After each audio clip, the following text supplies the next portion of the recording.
Matau captain Jason Cunliffe is sounding off after making international sports headlines for threatening a Team Matau strike in response to the Guam Football Association's decision to pull the plug on the team's further participation in the AFC Asian Cup UAE 2019 qualifiers.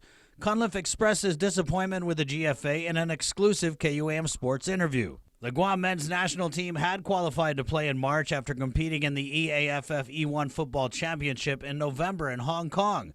But GFA President Richard Lai said it costs over $1 million to send the Matau contingent to the high-caliber tournament. In a major paradigm shift, Lai and the GFA instead opted to invest more money into soccer youth development on the island and play for the long-term goal. Feeling like Matau's FIFA ranking of 182nd in the world warranted a new approach to the association's game plan. The news came as a shock and surprise to Cunliffe, who says Lai had led the team to believe it was full steam ahead for Matau, telling them to be ready for 2017. Richard looked us all in the eye and said, we're using this to prepare for March Asian Cup qualifiers, and we're going to have a camp in January, February. So there was no indication whatsoever, just as recently as November, that there were any issues. So for sure, we were absolutely devastated when we heard the news. And just how did Cunliffe hear the news?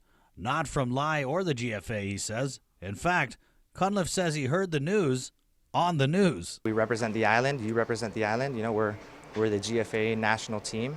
And for you not to communicate to us a decision as grave as that, you know, for me, it's hard to swallow. What does Cunliffe, a product of the GFA youth system, think of the GFA refocusing its efforts to grow the sport on Guam?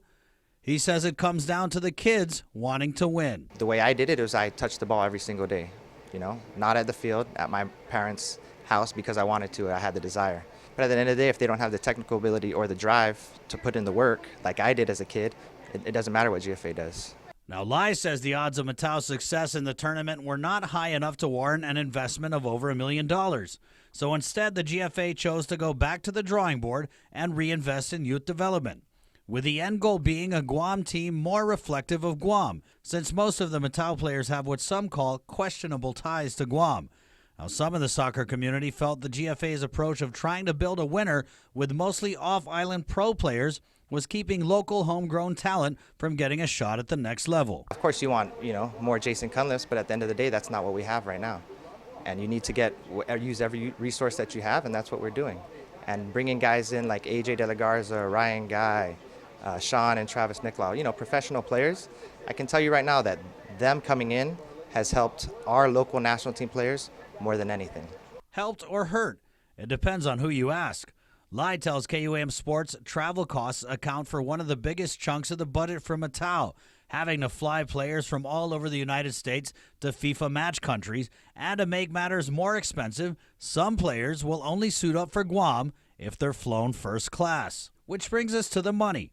If travel costs constitute the biggest piece of the Matau pie, second place goes to paying the players. Lai tells KUAM Sports each Matau player gets paid on average $1,000 per game just for showing up, with added bonuses for winning and performance. Some players make more than others, and of course, food and lodging is always covered by the GFA. This is definitely a different scene from what most local athletes are used to, having to wash cars and sell lunch plates to make the money to compete off-island.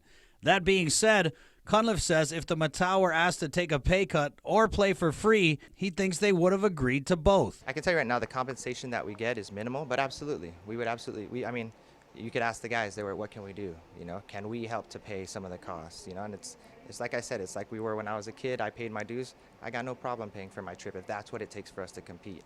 Although Cunliffe and Lai are communicating, if only through WhatsApp for now, there's definitely some friction between the two, especially since Lai says the GFA has supported Cunliffe since day one, even paying him a monthly salary to train, according to Lai.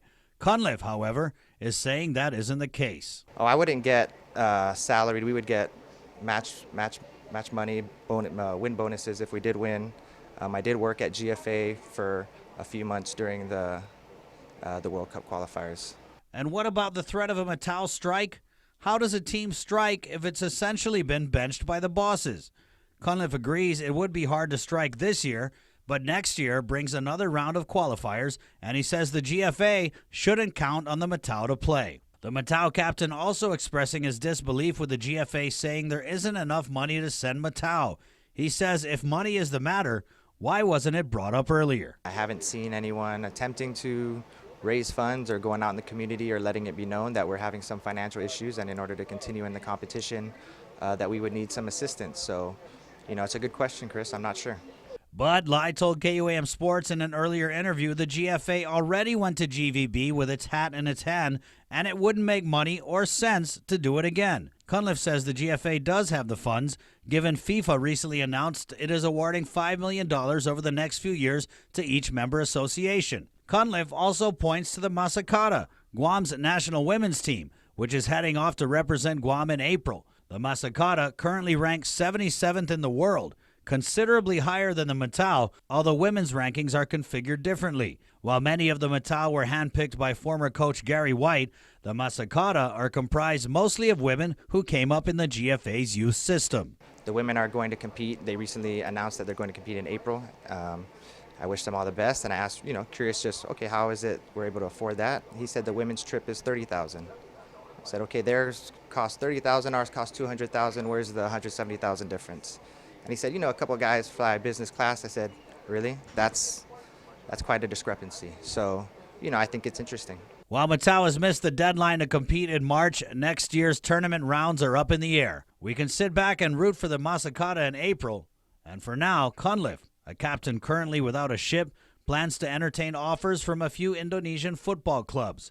And if the GFA's efforts to sow the seeds of soccer till they grow more of a truly local national team will work, well, we'll have to wait and see.